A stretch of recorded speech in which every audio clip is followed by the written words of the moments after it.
So hello and welcome to the Champ.ie Fairyhouse Preview Podcast. I'm joined just this evening. I'm blessed with the presence of Mr. Thomas Coyle, trainer from Batterson, a regular on the podcast. Good evening, Thomas. Hi, Barry. How are you? I'm not too bad, Thomas. And Rachel Blackmore as well. I caught up with Rachel Blackmore earlier on, leading jockey, and but she's only 17 off all town and in the Irish Jockey Championship at the moment. I caught up with Rachael, so we'll hear what Rachael had to say first of all about Fairyhouse. So Rachel Blackmore, leading Irish jockey. Delighted to have you feature on the Champ.ie podcast as we look ahead to the Fairyhouse festival this weekend. You've had a fantastic year, Rachel. 86 winners in the last 12 months. And I suppose maybe the highlight for yourself would have been the 2 winners at the Cheltenham Festival. We'll come to that first, Rachel. Winning aboard at Clutard was your first winner at the festival. What did it mean to you to win this? Look, it was unbelievable. I did fancy him going into the race. A lot of people did, but you still had to get over there and get the job done. So the manner in which he won was extraordinary. So it was just great to be on board. Yeah, I think you carried 144, so it was no mean feat to win around there, especially in the fashion that he did. He hasn't been declared for Fairyhouse this weekend, Rachel. Will we see him maybe stepping up to 3 miles at Punchestown? And how exciting do you think he's going for? I think that's the plan with him now. I don't think that'll be any trouble to him. He's a very straightforward horse to ride in a race. You saw the way he finished in Cheltenham, so I think it shouldn't be any trouble to him, and he's obviously very exciting and one you'd be very much looking forward to. Going forward, yeah, and of course, he does have that entry in Punchestown. Honeysuckle is one of Henry's as well that I've been keeping a close eye on. He's declared this Sunday. I should say. Yeah, she's in on Sunday. Was obviously very disappointed that she didn't make Cheltenham, but Cheltenham was fantastic without her, so was very much looking forward to her there. So hopefully she can make up for that now at the weekend. She does look like the one to beat in the race, so a bit of luck now and she'll get the job done. Of course, Willie's filly is in there as well. Won the race that Honeysuckle was meant to be in Cheltenham. So look, it's going to be no mean feat, but she's going there in great form and she's well at home. The lads down at Henry's are all happy with her, so look, you'd be very much looking forward to her. Yeah, unbeaten on the track and a winner of a point-to-point as well, Rachel. Listen, coming on to Henry, maybe just a quick mention for Henry de Bromhead and his form, like 104 winners in the last 12 months as well for Henry. What's it like to work with him and how do you spread your time equally? Look, Henry's been incredible to me all season. It was kind of the Gigginstown link that I kind of went in there first of all. But now he's putting me up on a lot of them and he has his horses in fantastic form at the moment. So, a lot of them are, steer them around from A to B. So look, it's a fantastic opportunity for me to be getting on these types of horses, and very grateful for him for the opportunities. Yeah, I'm sure. You had that winner as well yesterday for Henry, one ride and one winner as well at Cheltenham. So things are going well there. Yeah, like she absolutely cantered up. So it was when a yard is on form, you're the lucky one that is involved with them. Absolutely. You mentioned your partnership with Gigginstown, and it's obviously grown all the time. Arquist in the Irish National last year. He gave you a nice spin round. It's a tough fill for Gordon this time around. Have you sat on the horse in Gordon's? Really looking forward to teaming up with him. He's got plenty of class about him, so be looking forward to him. It's obviously anything can happen in a race like that we saw last year, but my lad's got plenty of class about him, so you'd never know.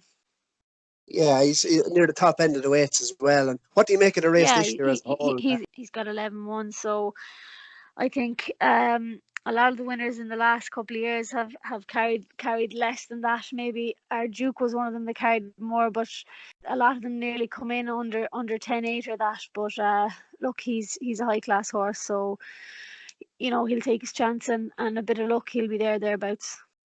Yeah, so Rachel, you ride at half Phil, but just looking at the this year's renewal as a whole, it's a stronger renewal than maybe seasons gone by. And what's your thoughts? Yeah, look, it looks a very strong race. You've any second now there. He's going to be at the top of the betting, I'd say. Winner of the Kinmore at Cheltenham. Pair of brown eyes for Willie. I think Paul is going to ride him. He won the Leinster National comfortably.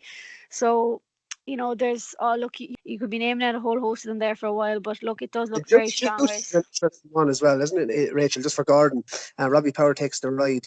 Yeah, he was unlucky in Aintree, so they really fancied him going over there. So he's definitely going to be bang there, I'd say. Listen, thanks again, Rachel, for joining up with us and looking ahead to Fairyhouse. The very best of luck for the weekend, and looking ahead towards Punchestown as well. I'm sure we'll get you on again. And thanks very much for your time. Super, thanks a million. Yeah, so Thomas, we heard what Rachel had to say earlier on the line, and A Plutard, an omission, isn't declared for the Ryanair Gold Cup on Sunday at Fairyhouse. It's a bit of a disappointment, I suppose, that he doesn't run, but we do look forward to him running at Punchestown over 3 miles, certainly. Yeah, he probably takes the gloss off the race a little bit. Him and Willie's horse came out as well, Duke de Janeiro. So we're just left with the 5, but still a tricky race to get around. Prices are close together, but for me, I like Winter Escape. I don't know what you think of him. I think he had an excuse the last day. But on if you look at his run before that, he's beaten A Plutard. So he's got the form to win it, but it is a tricky little race with Mengli Khan, Real Steel, Voiderev, all have their chance in a competitive little heat. Yeah, absolutely. I suppose Mengli Khan ran at the start of the season after his successful campaign of hurdles last year. He was very much fancied. I know he is a flatbred horse, but given his size and scope, people are, I suppose, were fancying him as a novice chaser. Came out at the start of the season and in his first start over fences, Punchestown, he did blow them away and was mightily impressive. Has been disappointing since. I thought returned back to form a little bit at Cheltenham, and obviously a good third at Aintree as well. Coming into this race here, what is he, 15-8 favourite with BetXS? I think in this particular race, Winter Escape, you said, has some form in the book with A Plutard. Obviously, that was earlier in the season. With the ground, I suppose, that bit quicker as well. Mengli Khan, for me, I think it would be hard to oppose him at that sort of a price. Real Steel is interesting for Willie as well, Vita Rev. But I think Mengli Khan has the class. And I suppose just for me on Mengli Khan, like it's going to be his third festival in, was it 4 or 5 weeks? Would that be a worry, Thomas? Well, for me, it's very hard to get these horses. You have to realise, like, the horse has travelled to England twice. He's gone over to Cheltenham. He's been in Cheltenham for a few days, has come home, got his prep for Aintree, over to Aintree for a few days, back home, and trying to get him back up. Just, for me, Winter Escape, he hasn't run since Leopardstown. Now, where he was disappointing behind La Bagaroy. But that was a decent race. And just for me, he's a fresher horse. There's other, like Voiderev, he has a few jumping issues, like he's fallen an unseated rider in his last 2 races. So just like if the 2 big festivals haven't taken it out of Mengli Khan, yeah, but just as a fresher horse than that, I do fancy Winter Escape to might take a scalp for a small trainer that people might know, and Aidan Howard. But Aidan, he knows the time of day. He's had plenty of success with a horse called Red Indian as well on the flat. Yeah. But yeah, no, he'd be my kind of choice in this tricky race. Just think 2 miles 4 around Fairyhouse might suit, especially in going back again right-handed. Might just suit Mengli Khan in a race, I suppose, that's cut up. But just on Plutard, he's 160 now. We heard from Rachael. Going up to 3 miles, in my opinion, he would have been a certainty in this. You'd have to look forward to him, though, going to Punchestown. Oh, yeah, massively. He was so impressive in Cheltenham. I'd say he was a thrill for Rachel to ride. Yeah, look, he's definitely one to look forward to. Like, it's very hard. It's very unusual that Fairyhouse and Punchestown are so close. to each other, just the way that the year has fallen with Easter. But so you're probably just missing. Some horses are going to miss here to go to Punchestown and vice versa. But look, it's still a good race. There's 4 or 5 classy horses in this race. With your selection, Winter Escape. Definitely, yeah, that's for me. Yeah, so I'm going to stick with the favourite Mangly Can. Thomas, we don't agree too often. I think Big River we agreed on last week for the Scottish Grand National. That didn't go too well. You got a bit of each way money, sure, not too bad. Yeah, listen, we're going to move on to the Mayor's Novice, which was the first Grade 1 over the weekend at Fairyhouse. Again, I'm going to keep it simple here. You heard from Rachael, Honeysuckle. He's been one that I've been watching throughout the season. Unbeaten on the track, 4 runs, won a point-to-point in Dromahane this time last year for Henry de Browne. I thought she'd done a lot. She was very, very impressive at this course earlier on in the season. Bypassed Cheltenham. I can't see her beaten here now. I'm not sure about you, Thomas. Willie's Filly is in there. Might be a bit of a challenge. What's the thoughts? Yeah, for me, just listening to Rachel, she was sweet on it going into Cheltenham, so this is probably a little bit stepped down from Cheltenham, but yeah, has done absolutely nothing wrong. Has won her races. She's won nice and cozy and beat some decent mares that come and face her again. But yeah, she'd be my idea of the winner. Just as we know, Rachel and Henry are in great form, and she should take. Although there is plenty of mares in this, but she should be a little bit classier than these. Yeah, Gordon's Filly ran a good race behind Gordon's Filly and Willie's Filly in this race. Eglatine de Sol was Noel Feely's last winner at Cheltenham. She ran a cracker at Cheltenham. Yeah, didn't she beat Willie's mare that had never run over hurdles before? She came from the clouds. Like, you wouldn't have picked her out coming down the hill where she won from. So, look, she will definitely give Honeysuckle a race, but just from listening to Rachel and how she holds the mare in regards, she should be hard beat there. Just another one might be an each way kind of selection in this. Good friend of mine, Shane Crawley, absolutely flying it this year. So he is. Yeah, Shane is doing well. Oh my God, I'd say to look up his stats, lads. He's phenomenal, absolutely phenomenal this year. And he was unlucky. I think last week he had a horse in front going down to the last, and he just tipped up. But this filly here, he holds in high regards. He actually ran it in the Aintree bumper last year. Now, I think he was saying the ground might have been a bit quick for her. But look, she's done nothing wrong this year. She went and she won her maiden in Ayr. He came back. Gordon's mare better in Turles that opposes again Teen Tangle. Then she was second to Honeysuckle in that it was a Fairyhouse. No, Turles. Beaten 3.5 lengths. And then good handicap in Leopardstown the last day. And she stayed on very well. She jumped in the last. You thought she was booked for 3rd or 4th. And just one to keep an eye on, that's stepping up on Trip. I think the Trip will definitely suit this one, and she could be a live outsider for an informed yard and an informed trainer. So Sassy Diva, yeah. So each way selection on Sassy Diva. Willie has a lot of entries in here. Just one outsider, Robin De Carlo. JJ Slevin rides it for Willie Mullins. That reversed the form with the filly at the bottom there, Western Victory. Who finished second to Honeysuckle at Fairyhouse. Just on Robin De Carlo, she obviously stepped up and Trip last time out at Limerick. That was obviously on it was on completely different conditions, heavy ground. Just be interesting to see how she progressed. And you know these fillies, Thomas, when they do, I suppose start progressing and showing certain improvement, sometimes it can be hard to know where the ceiling is. So just want to keep an eye out. I'm not just tipping it up because of the name, but. In fact, I'm not tipping it up at all. I just think if there was one to run a bigger price, Willie has 4 in the race. She might be the one. Yeah, she's a good strike rate. If you look back at it, she's won 5 or 8 starts, which is no mean feat. So she definitely has to be good enough to. She definitely deserves her spot in this race. Just on that, when a filly does, Thomas, you're from your experience, when a filly does start to show improvement, Yeah, well, it's like any horse when they know how to win, and most horses, I know it's hard to believe, but they know they've won, and they do get a bit more attention, and they can see. But when they do get their heads in front, they do know, and it's a big thing once they know what winning is about. Yeah, some of them are hard stop to win.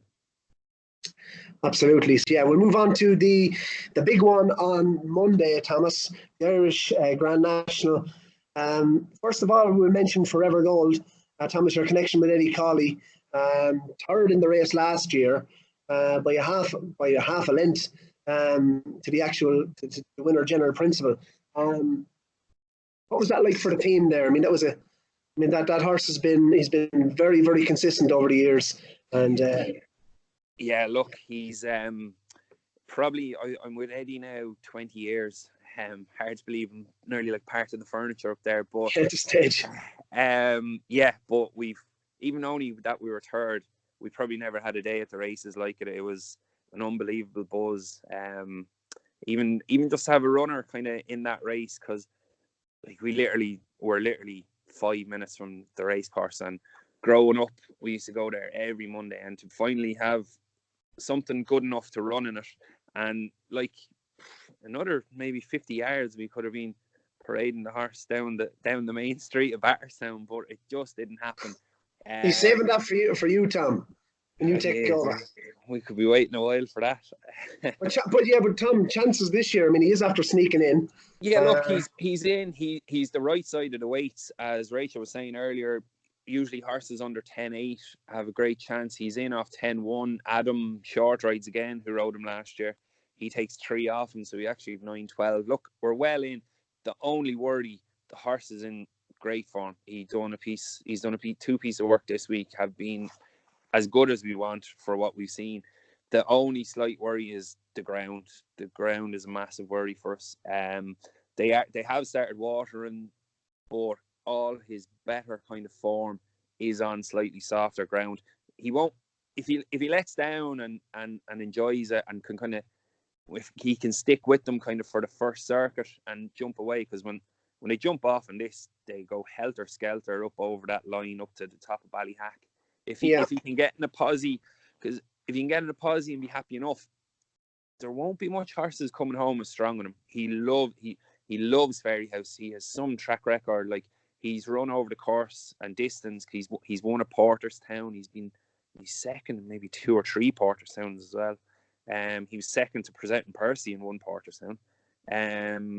He and third in the Irish Grand National. Look, he goes there. It's like the horse. He even grows an extra hand. But yeah, we're happy with him. Just the ground. If he puts on plenty of water over the weekend, the better the chance, Yeah, probably a lot of similar horses. Sorry, a lot of horses in the same boat. Hoping for more rain, obviously, before the time comes. Yeah, no, it'll be a great, fantastic story, especially for Eddie. How many has he in training at the moment, Thomas? We're just starting to quiet down, but we usually have about 20 to 25 riding out there for the winter. No, he's Eddie Colley. He's a different breed. Like he actually, most of his horses, like, he actually breeds, owns and trains, and there's not too many. Like, you have Oliver McKieran is another one, but you haven't got too many of them people in racing, and he's a credit to himself and to racing in general. But he's a very popular man as well, and a lot of people have a lot of time for him, and I'd be definitely one of them. He's taught me an awful lot over the years, and I owe a lot to Eddie Colley, so I do. Absolutely. It's very, very, very exciting. I actually backed Forever Gold last year, Thomas. We had a winner on the Sunday, and he actually tipped them up on the RTE, and I think he, like a lot of people backed him, he went from 50s into 20s the morning of it. Like, so a lot of people were on each way, and no better man to get one right as well for the right day, Eddie Colley. Just on this particular race anyway, Acapella Bourgeois for myself.